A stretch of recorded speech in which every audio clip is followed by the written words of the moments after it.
Bandera Reports Afternoon Edition.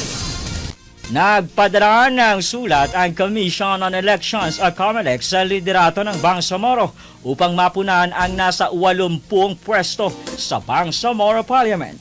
Ito ay dahil nalalapit na ang eleksyon sa buwan ng Oktubre. Ayon naman kay COMELEC Chairman George Erwin Garcia, dapat ngayon linggo ay matugunan na ang 7 bakanteng o nabakanteng pwesto sa parlamento na nakalaan para sa lalawigan ng Sulu. Paliwanag naman ni Garcia na hindi nila pinipressure ang Barm government.